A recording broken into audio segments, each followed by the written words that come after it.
welcome to Opera Out of the Box, unpacking opera piece by piece. I'm your host, Brad Cresswell, and we have a special edition of our podcast with the Toledo Opera to talk about the loss of federal funding and the impact on arts organizations in our community, in our state. I'm joined by Toledo Opera's Leah Whitaker, Mark Folk, who is President and CEO of the Arts Commission, and on the phone we have the Ohio Humanities Executive Director, Rebecca Asmo. Welcome to all of you. Hi, Brad. Hi, Brad. Thank you. Well, we're talking about federal funding, and it's kind of hard to talk about that because there's so much going on at the present time with federal funding.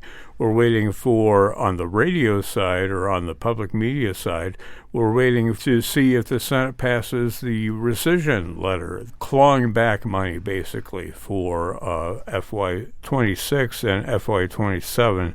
So it's an existential threat for us. It's kind of confusing, I know.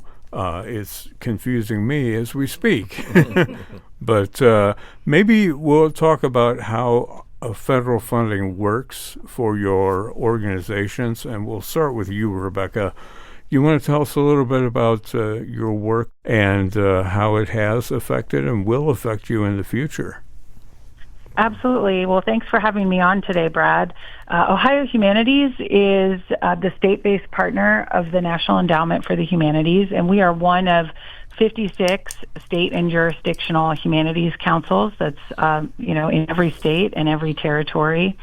And we receive, much like the arts councils do, an appropriation from Congress that is allocated to each of us according to our state's population. And, each of our councils are 501c3 organizations, so we are a little bit different from arts councils, which are state agencies. And all of the councils are a little bit different, but the allocation from the National Endowment for the Humanities and that operating grant is a really important part of our operating budget. About 5 years ago, before I came to the organization, it was about 99% of our budget. Wow. And at the time that the grants were canceled by DOGE at NEH, it's about 85% of our budget. So while we're working to diversify funding, it's a significant loss. And what happened at the federal level was on April 2nd, 2025, in the middle of the night, all of the state humanities councils and any grantee who had an open grant at the National Endowment for the Humanities received an email in the middle of the night in our spam folders, abruptly canceling contracts and a relationship that we have had with the National Endowment for the Humanities for over 50 years. Wow. And so what that means is, in a state like Ohio, where the primary focus of Ohio Humanities was to pass through most of our funding to organizations that serve the public, like the Toledo Opera, projects like Opera Out of the Box, which we absolutely loved supporting. But immediately the primary source of our grant program was taken away. And so, that is, that's really the biggest impact. But long term, this is just a huge interruption in the incredible work that really partners like all of you and many others in the Toledo community do to, bring great programs to the public. Well, let's talk with you, Mark. And how does the federal funding, affect the Arts Commission? It impacts us in a variety of ways. Locally, if you look across organizations, I think the clawback that happened with Children's Theater Workshop was the only one that actively had their funding evaporate. And I think it's really important to point out for the NEA grants that they're a reimbursement. So you have to expend the dollars before you're reimbursed for them through the NEA grant-making portfolio. So any organization across the state that had a grant that was clawed back from them had already had the outlay of cash and was instantly put into a situation where they were in a deficit. The National Endowment for the Arts, just like the National Endowment for Humanities, is currently under attack. I think the important framing on this is, Rebecca pointed out, is there, with the exception of New Hampshire, which has been just, I believe, taken down either to $1 or to just pay their executive director salary. Every state in the union has a state arts council. 40% of the National Endowment's budget, which was about $209 million last year, is dedicated to the states. And then the states will fund that on a 1-to-1 match. So it's a requirement from the federal government that the state puts up 1-to-1. So 40% of the states in the union just get the flat match. So if the NEA funding evaporates, one would imagine 40% of the state arts councils across the United States could go away as well, which would be a massive impact. That matters a lot in a community like Toledo. We are the only major metropolitan area in the state of Ohio without another dedicated funding stream for arts and culture.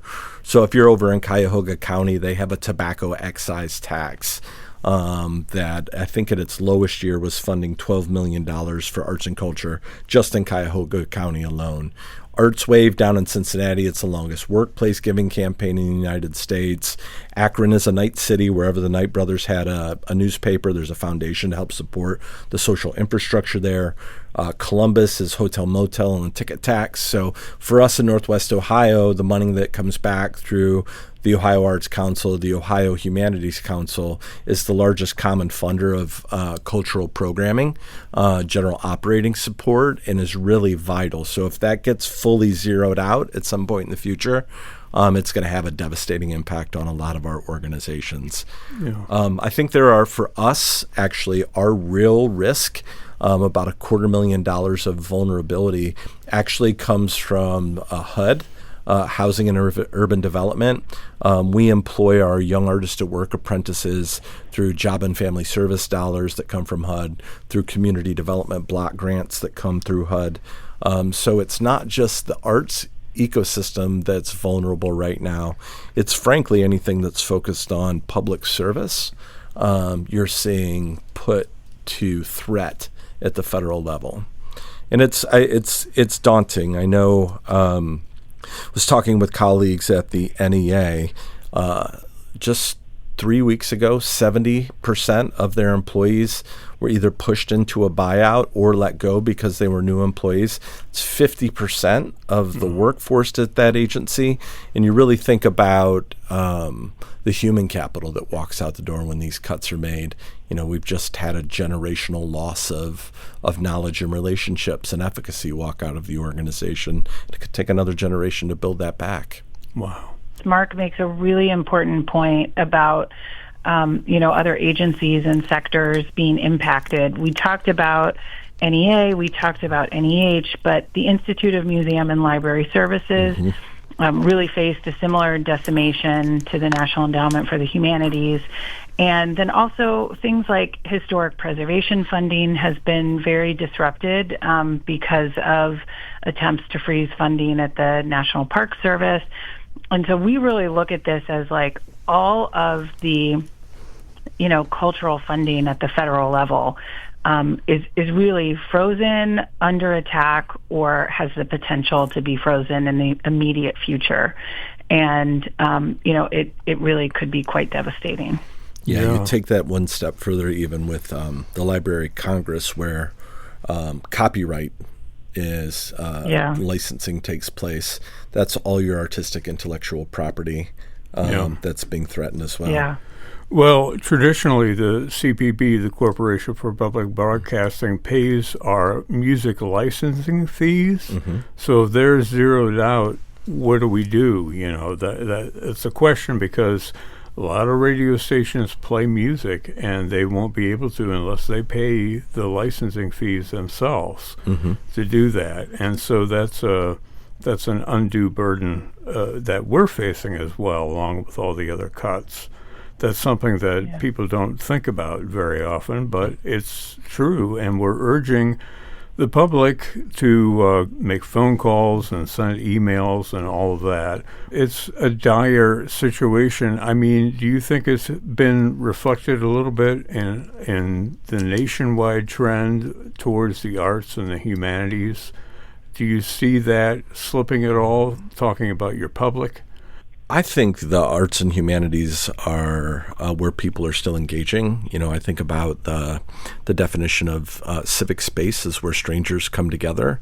And I think that arts and culture have a really unique opportunity to help support that. I mean, just a few months, it's been such a drastic paradigm shift. I was invited a year ago in January to the Healing, Bridging, Thriving Summit put together by the National Endowment for the Arts, where in the last presidential administration there was a mandate that every cabinet level position in the federal government had a relationship with arts programming and was supporting arts programming.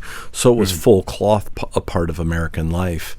And now we're watching that all be unwound in the present tense. So I'm really curious to see what public audience trends will be moving forward, whether we'll see a rally, like we did with the pandemic and public sport coming together, or whether people will be forced to really look at their essential needs as human beings that are, costs are increasing and what that will do to the sector. I think the confounding part of this is historically when we've gone through a housing crisis or a global pandemic, we've been able to rely on our federal government to help us out and get through those challenges. And in this moment, it's the federal government that's causing them.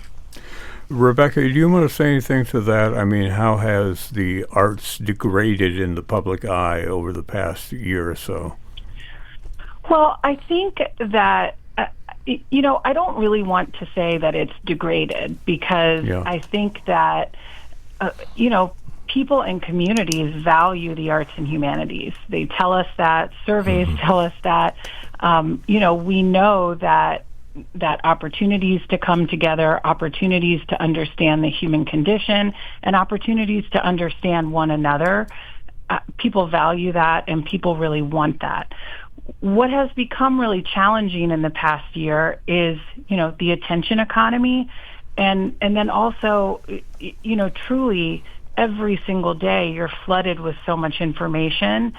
You can't possibly, as a human, keep track of it all. It's absolutely impossible. And so that's the biggest risk, and that is what could potentially degrade us. But I really want to push back against the messaging of these are lean times, the public isn't interested, the degradation of the arts and culture sector. Because, I walk around all the time and see people valuing arts and culture in the farthest flung corners of the state, in communities and areas that it might even surprise people coming from a large metropolitan area.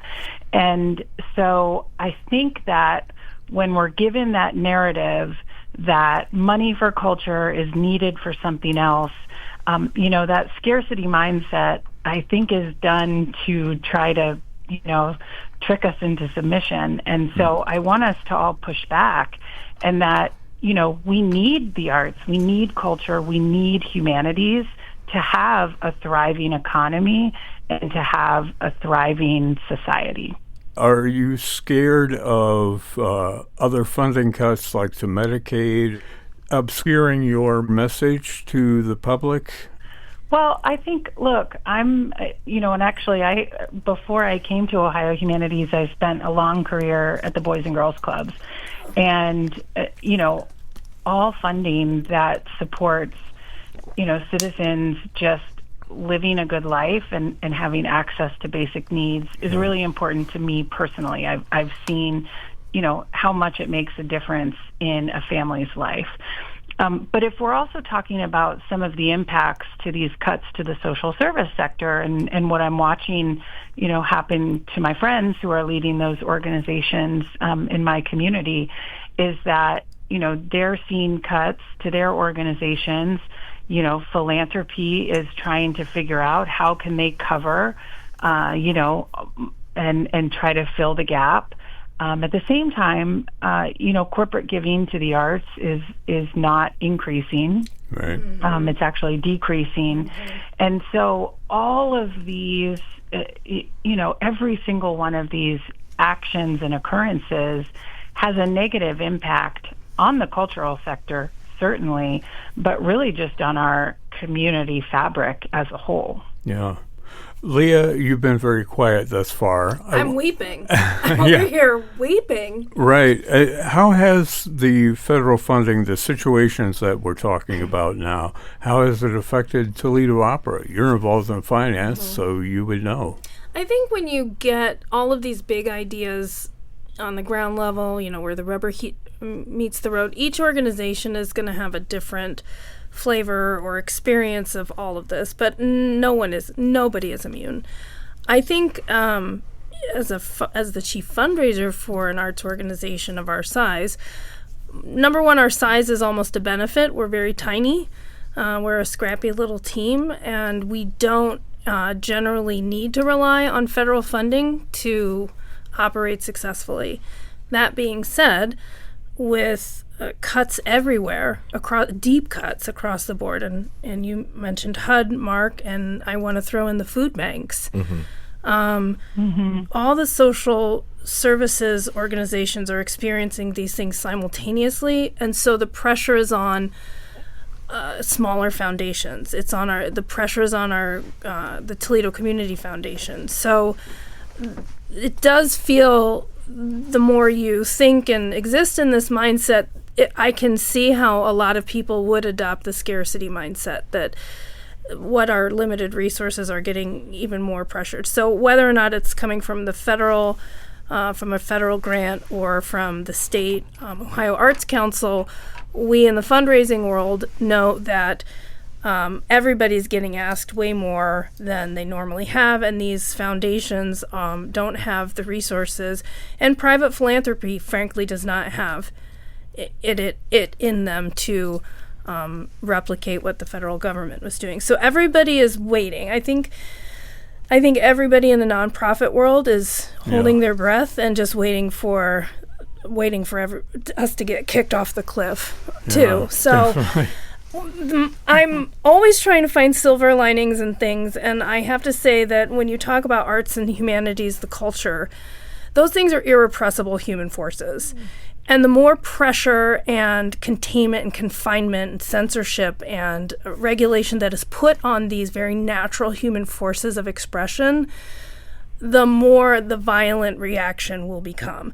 And that is not to sound like threatening or anything. I just know that in countercultural movements, when you push things underground, they don't disappear. So these very purposeful threats to public service spaces in the place where, middle class and poor people exist, the more pressure and heat that's put on them, and the more the resistance will grow to this. So there is, in some sense, it's going to force, the issue will be forced at some point, and I don't think the public is on the sides of the arts and the humanities. Yeah. And, in my personal life, I've been on the streets in protest, and it's probably not something that I should admit on air, but, I see the age groups of people who are out on the streets too, and they're my parents' generation.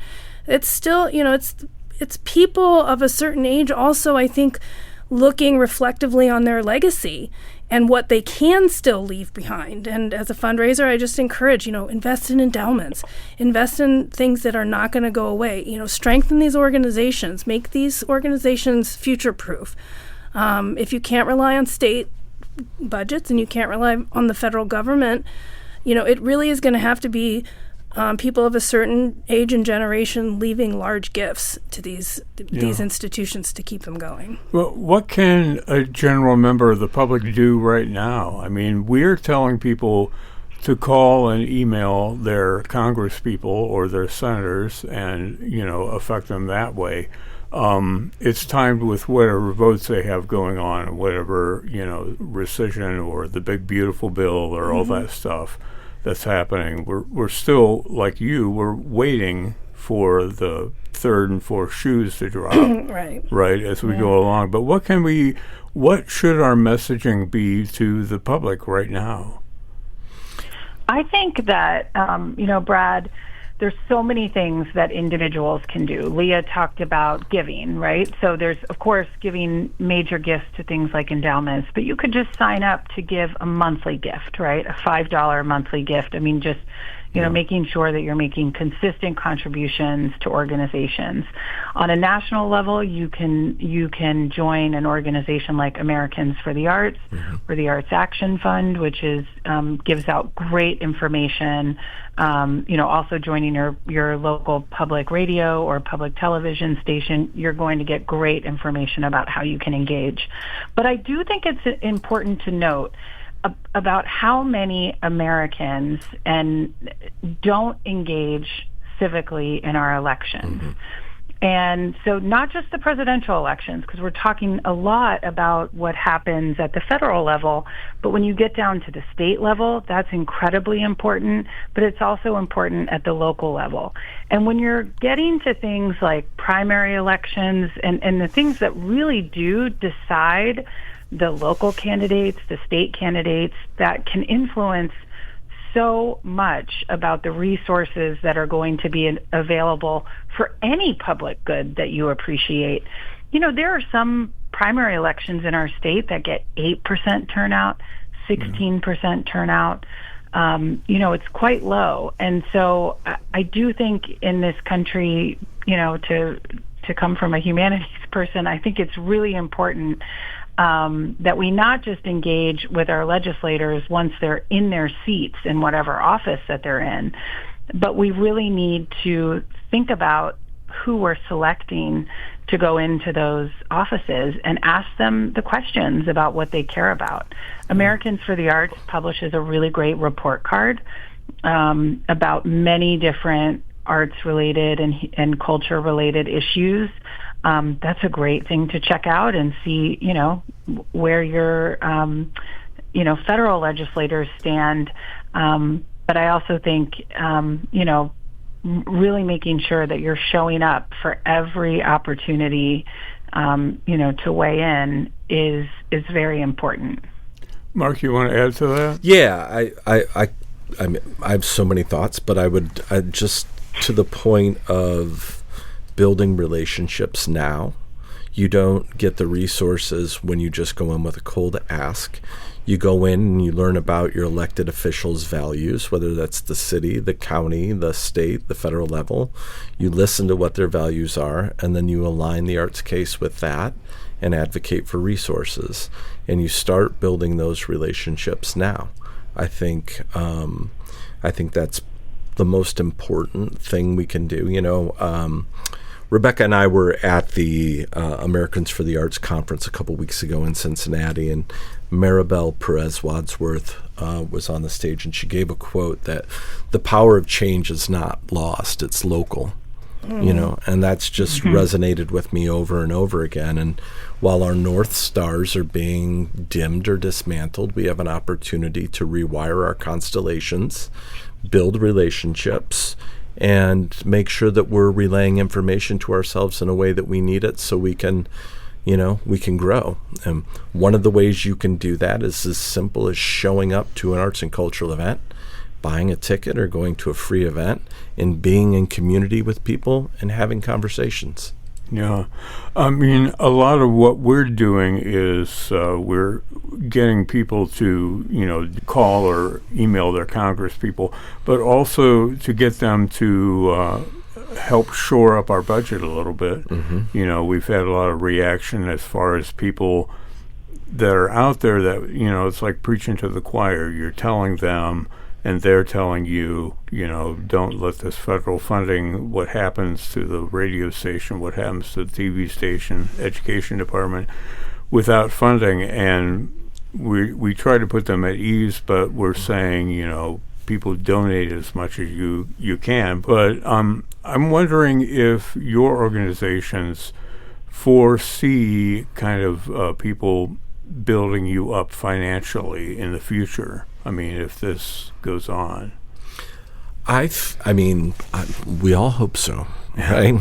But I think it depends on your relationships and how your stewardship has been with previous gifts you've received, and your case making for your supporters, and the way you serve the public.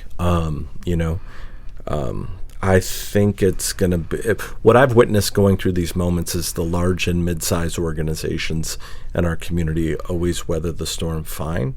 It's the smaller organizations that are community-based or art form specifically based or ethnically based that always face the toughest challenges and get tested the most on their resiliency in these moments. Yeah. As I think about what people can do, and it goes back to, Rebecca, you mentioned the attention economy. Part of what I get, it's not frustrated, because I'm still very new to the arts. One of the things that I think we tend to be a little too highbrow, and we only communicate in spaces we're comfortable in as organizations. And I think about, in Toledo, Rebecca, we have a Mud Hen Stadium, within a couple of blocks. It's a professional baseball team within a couple blocks of our historic Valentine Theater. And in the opera world, we'd love to see attendance, like families come out to baseball games and have that kind of reception.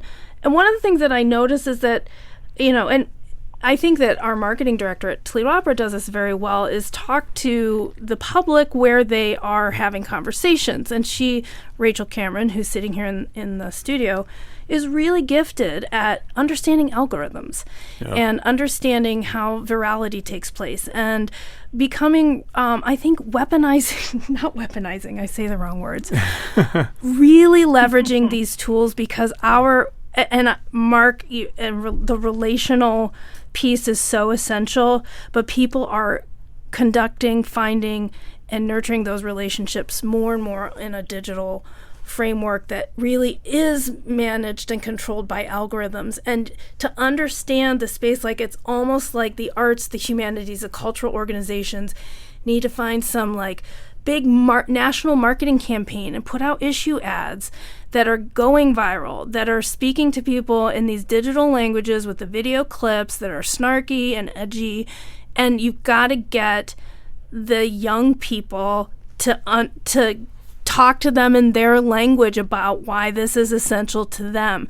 It's also about using the right tools to tell the story, I think, is really important. And one of the reasons I'm going to plug our podcast, Brad, bringing the story of opera was a big leap for us to come from a main stage production setting with costumes and put the story in a podcast form that can go on a radio station and then be downloaded on Spotify. That was a big change for us. But I think the more that these organizations in their adaptability planning start to look at communication tools and how to use them effectively, it can work within your budget. You can be very nimble and smart and sophisticated about getting your message out there where people are listening. Yeah, and that's something we're struggling with now, trying to reach a younger audience. How do you do that? It's all about the algorithm. It's the algorithms, and you have to pay for those algorithms. You have to pay for them. Leah, that flexibility that you talk about is so important, but I also think you are reevaluating your value proposition to the community, right? Because that has to shift too. And we're doing that at Ohio Humanities. And, for 50 years, and this is happening all across the country, we were pretty comfortable just, taking this allocation, passing it through to, organizations who serve the public. It was a relatively simple formula. But we have to start asking ourselves a question, what do we look like if there's no National Endowment for the Humanities, as it used to exist? And so, a couple years ago, when I first came to the organization, I was digging into data. Well, Ohio is one of only 10 states where the state legislature doesn't support the State Humanities Council. Well, that's an opportunity. As a result of that, we rank 49th out of 50 states in the District of Columbia in per capita funding for the public humanities. And what that means on the ground is that, hundreds, about 450 local history organizations have no access to any sort of statewide cultural funding. And so those are challenges that we've been working on. Certainly the urgency is heightened in this moment. But I think that what our value proposition is in this moment is how do we get our sector, the humanities sector, which, sometimes people even wonder, what is that? How do we come together to speak with one voice and become more powerful and stop trying to explain what we are, define what we are, and really demand the resources that we need to bring, value and culture and, economic development, but also, joy to communities large and small across the state. I wonder how you future-proof against that, or how do you protect yourself in this environment? Well, I think I'll start just since, we had such a huge portion of our budget really overnight just cut off. Disappearing, yeah. And while it did happen overnight, honestly, we were preparing for it for a couple of years. And I started in this role exactly 4 years ago, and it was immediately clear, well, we can't just have all of our revenue coming from this one source, right, especially in a moment when, it was harder for Congress to pass budgets. They were relying more on continuing resolutions. And so we started to put together a plan that put away, any money that came in, that wasn't restricted, that wasn't federal money, and it, really began going into reserves. We continued to build our endowment, which was there, thought about things like passive income. And so, we also put together a trigger plan that if we were to ever lose income, whether it was a government shutdown for a period of time or something more drastic, we were ready to go. And then in November, when we, after the election, and we sensed, okay, we think some things are going to be pretty different than they were in the past, we made some changes to our operations so that when April 2nd happened, and honestly, we couldn't have predicted it was going to, go down the way that it did, but we were actually really well prepared. And, that's giving us a lot of opportunity and a long runway to think about, how do we shift, how do we pivot in this moment and, change the operating model and change the revenue model. Yeah. And so, because that's going to take some time. So planning ahead is one. And that's difficult and that's hard to do, but, really making sure that in every single budget, you've got some surplus there to put some stuff aside. And I think also really talking to your donors. I mean, I know donors love to fund something very tangible. Well, I think in this moment, it's really easy to show them, why it is so important to have unrestricted dollars, because it is very tangible in this moment, the value of that kind of funding. Mark, you've been scribbling in your notebook there. I wonder if you have something to add. Yeah, I think those are all great points, but they infer some type of capacity to be able to do that. When we look at we were able to get the city and county to join together and put together $6 million of their ARPA funding so we could help our organizations and artists recover from the pandemic. And going through that exercise, we tried to get to everyone was out there. We estimated around 52 organizations. We were able to fund 44. 6 of them are above $2 million, 9 of them between $300,000 and $2 million, and then 32 organizations under a $300,000 annual operating budget, some much, much smaller.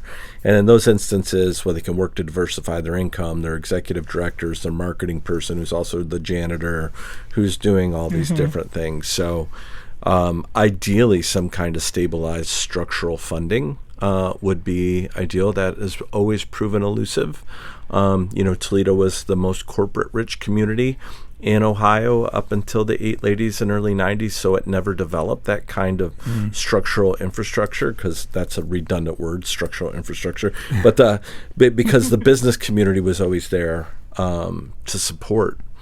So it's a challenge that I think about all the time, and how do we make sure that our smaller organizations are protected as we go through times like this. Is there a way in the local, like county spaces? I just actually got up from a coffee date with one of our county commissioners, Lisa Sobecki, and she was talking about the challenges of different counties and allocating resources. Is that the Northwest Ohio counties aren't necessarily organized on their same, like they're not asking for the same things, and that if we did more coalition building from the state, get into some of the state reserves and the rainy day funds. Yeah.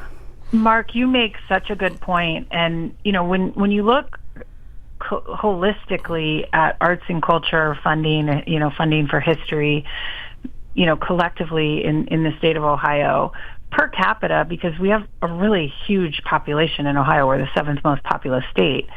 We actually really underfund culture. So even though the State Arts Council is one of the larger arts councils, there are some large, local arts councils. When you put it all together, states like West Virginia or Nebraska, even though they're much smaller than us, per person, they're investing a lot more in telling their story and in funding organizations. One of the challenges that I see in it, we have so many large cities in Ohio, and I think, I was looking this up the other day, and it's something like we rank third in the most number of major metro areas. And so what often happens is, cities are really focused on their cities, and we don't tend, like Leah said, to kind of work across communities and build coalitions. And, I do agree there needs to be, a much larger source of funding for culture and a much more sustainable source of funding, really at all levels, but certainly at the state level. I want to ask you and Mark, Rebecca, if the public doesn't do anything, if this comes to the worst case scenario, where do you see your organizations in 5 years down the road? What's the future, the pessimistic future of your What's the worst case scenario here? Yeah. What's doomsday? You want to start with that, Mark? Sure. First of all, I'm not scared. I'm not scared of what's coming ahead. We're going to fight. Culture is fluid. Policy is fixed. And what we're dealing with now is fixed policy, but that doesn't change the way that our people express culture and embrace the arts. Right. So I think it's as eternal as the human spirit, and it's going to be there along the way. Maybe I need to think that way to survive, but I truly believe it all the way to my core. In the worst case scenario, we contract, and then we reimagine ourselves. Rebecca brought up the business model. I'm really curious about what are future business models for arts and culture. The nonprofit sector was created and then proliferated, and it creates an environment where we're annually vulnerable, where we have to annually justify our value. And I want to daydream and dream about what different versions of our business model could look like, where we have more stability. And instead of thinking about where next year's money's coming from, it's what is next year's impact on the communities that entrust us to be in leadership roles. So we'll buckle down, if we have to contract some things. We'll also pivot. For our organization, every time we've hit a major crisis, again, with the exception of this one being caused by the federal government, we've been able to serve more deeply, grow our relationships, build our trust, ultimately grow our budget. And I think a lot of those pathways are going to be by looking for where we have value outside of the arts and culture sector. What are some of those areas, do you think? In the housing crisis, all but one of the community development corporations in Toledo collapsed. So we used our role as a local arts agency and a community building agency to launch a strategic plan for arts and culture for the city. We asked neighborhoods to allow us to be guests. We incorporated their data, their stories into the overall plan, but also put individual neighborhood reports in there so they can in turn go after funding. And that allowed us to use arts and culture as a way to convene people to articulate how they wanted their communities to advance in the absence of a traditional infrastructure, that then those communities rebuilt that infrastructure in a new way, and our role wasn't relevant there anymore, so we stepped into another space. Yeah. So I think we have great fluidity in culture. Culture is human, and I think there's always going to be a way. Yeah. Well, you're an optimist. Culture is in everything, it's in right? everything. Like Mark, I'm actually optimistic too, and I think optimism is key to any sort of resistance. So I think that's important to remember. If you get, too angry and not that there's not things to be angry about, or too mired in hopelessness, it's really hard to have the energy to fight back. Yeah. But what Mark's talking about is like arts and culture are not siloed or segmented from our life. They're a part of every part of our life. I saw that when I was at the Boys and Girls Clubs. Like, everything that we did was better when it was fully infused with arts and humanities. And so we have to start, in every area of society, I think, requiring that culture is a part of that, because it makes everything better. And so, I'm also optimistic. I read a lot of history, and I encourage people to read history, because you'll also see that, we really have been here before, and it wasn't very long ago, that America has been through this before. Yeah. And so for some of us, for me at 45 years old, a lot of this might feel unprecedented. But we've got, elders in our community today, alive today, who, have been through this before, and we can learn lessons from them. And, so I think we also really need to look inward and look to America's past and see what we can learn from that and apply it to this moment that we're in. And that always makes me feel hopeful too, because, we've done it before many times. So we've been talking about federal cuts, intentional federal cuts, and budget issues at the same time that AI technology is roaring full steam ahead. Yeah. Mm-hmm. So we're also adding to that huge industry changes, and the arts and humanities are not immune to potential job loss in this industry just from AI changes. That being said, if organizations like Mark's and Rebecca's become frontline AI adapter, companion, ambassador, helping usher in this brand new technology, which is fundamentally going to redefine what we think of as culture and humanities and human relationships. Adapt early to survive is one of the things that I would say that the more that we can get into understanding what's coming to us in real sort of existential threats from technology, I think that's also going to be a very rich, productive, honestly, a lot more near term than we think it's going to be. Coming at us, I think that that's also another way that the arts and humanities and the cultural places of society can maybe survive if we adapt earlier. Yeah. I mean, you think of it either as a tool or as, Well, there are going to be ethical and moral conversations around the widespread use of AI. It's going to be in all of our public spaces. It's going to be not only in arts organizations and nonprofit space. It's going to be in political and policy spaces. It's going to be in But what industry. do we lose and what do we gain from that? Well, imagine a new corporation that's fully adopted AI, and they have to define just sort of the working relationship between the human staff and the AI tools and the robots that are coming. essentially will be conversations around this. And people as human beings will pull from the arts and humanities to define their center point, to define their morals, their ethics, their understanding of the world. So we also have an opportunity to really define. We're going to be redefining all these things in the next 5 to 10 years. Words are going to mean different. Culture is going to mean something completely different 10 years from now. Hopefully I won't be here.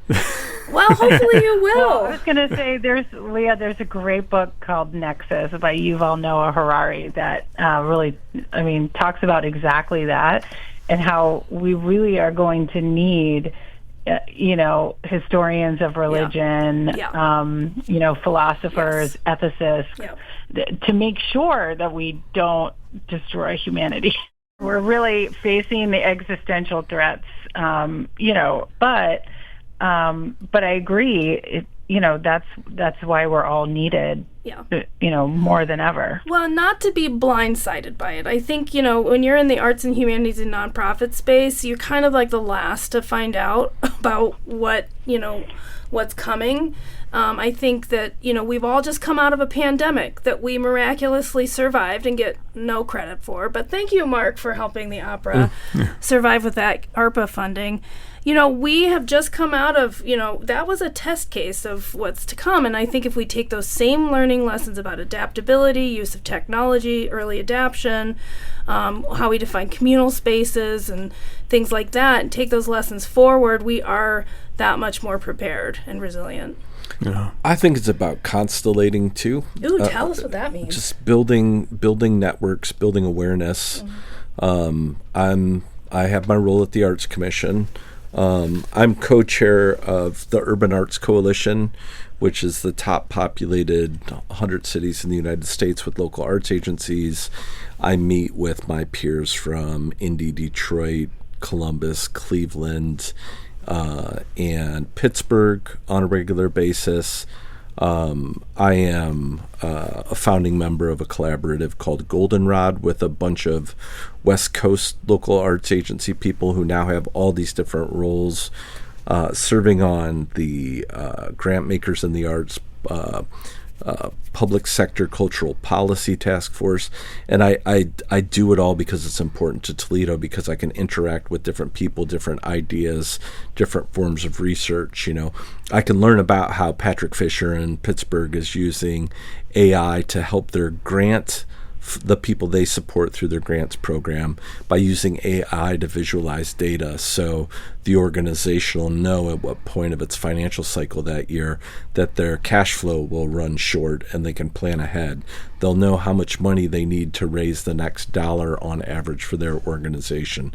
There's a way to use AI and some of these other tools to really help our business models be more efficient, so our storytelling can be more efficient, so we have more time connecting with people to ask for their support or to impact their lives and connect them to our organizations, so they'll want to feed it so other people can benefit from the same things. I imagine that those tools are more important to smaller organizations as well. Probably, and they're probably the most elusive to secure. So I think, organizations like Rebecca's and like mine, we fill this interstitial role, right? We're the things that help keep things connected to each other so culture can be diverse. And we can understand where the greater needs are and secure resources to try to help build ecosystems up. Yeah. So we're running out of time. I'm going to ask you each one question. The kudos to Leah for providing a list of questions for me, most of which I didn't say, but I appreciate it anyway. The question is, what gives you hope right now in the fight to preserve and promote arts and humanities? Maybe, Rebecca, you want to start with that? What gives me hope are the people and the communities that are working so hard every single day to preserve and amplify and tell just the extraordinary stories that define Ohio's history, culture, and people. And, last week I had the chance to attend the groundbreaking for a new Underground Railroad Museum that's opening in Morristown, Ohio, in Belmont County, right on the West Virginia border in Appalachia. And it was incredible. It was years and years of work that people in that community have done to bring that project to fruition. And that is what gives me hope every single day. I'm going to echo and say it's people. I have a freshman, recently completed freshman from college at home, who's studying history and recording technology at the same time, who I see a sense of hope and even in the face of darkness, preparing themselves for the future that's ahead. So I always find a lot of light in young people. And then I was just last week in Washington, D.C. for a convening of the Americans for the Arts, where they drew together 30 researchers from across the United States who were looking at how do we protect the data that's been gathered so it can be useful in the future. And in that constellation of people, I saw collaboration, I saw hope, I saw a deep commitment to iterate what the future looks like and really help drive the sector forward. So my hope lies in people, and hope at this point feels like an act of resistance and one that we can really lean into. You've been listening to Opera Out of the Box, a co-production of WGTE Public Media and Toledo Opera.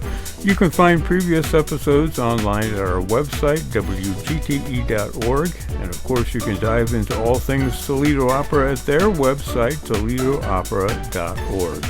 I want to thank my guests today, Rebecca Asmo, Mark Folk, and Leah Whitaker. I'm your host, Brad Cresswell, and this has been Opera Out of the Box.